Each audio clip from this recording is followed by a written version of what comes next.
Hey! In front of me is HUAWEI Nova 10 and today I would like to show you how you can block app notifications on this device. Begin with opening settings. After that, scroll down and click on notifications over here. Then you need to scroll down again.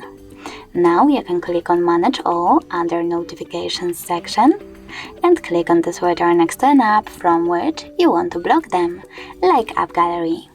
As you can see, all notifications from App Gallery are now off. In order to turn them back on, click on the same switcher.